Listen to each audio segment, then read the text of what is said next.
Après les différentes séances de travaux en commission, les sénateurs se sont retrouvés ce mercredi 27 mai pour une plénière de délibération. 10 projets de loi étaient face aux législateurs de la Chambre haute du Parlement ivoirien. Ce sont entre autres le projet de loi portant régime juridique des lois de hasard en Côte d'Ivoire, le projet de loi portant règlement du budget de l'État pour l'année 2018 ou encore le projet de loi portant ratification de l'ordonnance 20-19-587 du 3 juillet 2019 instituant des mesures incitatives spécifiques aux investissements réalisés dans le secteur de la transformation agricole.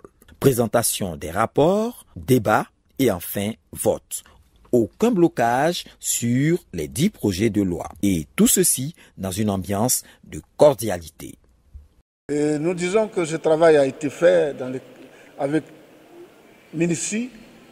Nous retenons aujourd'hui que ces projets de loi rentrent dans le cadre du développement de la Côte d'Ivoire.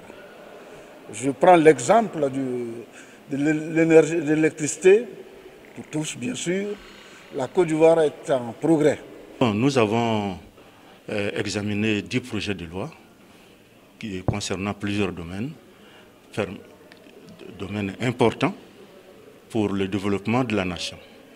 Et nous avons travaillé dans une bonne ambiance parce que nous avons eu le soutien total du groupe parlementaire PDCI.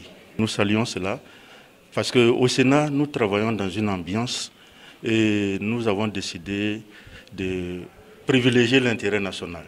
La LONASI, société d'État, monopole jusque-là dans le domaine, s'est trouvée confrontée au développement d'autres activités dans ce secteur avec de nouveaux acteurs.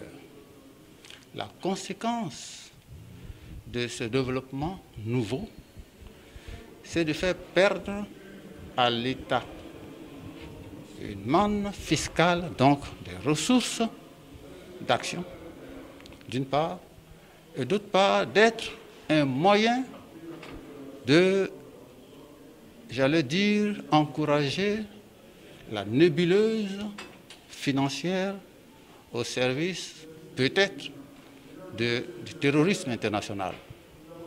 En conséquence, il était bon que l'État intervienne et l'État a décidé d'intervenir à travers donc, ce projet de loi. En raison de ce que je viens de dire, c'est tout à fait normal que le groupe parlementaire PDCI-RDA au Sénat apporte sa caution et c'est ce qui a été fait.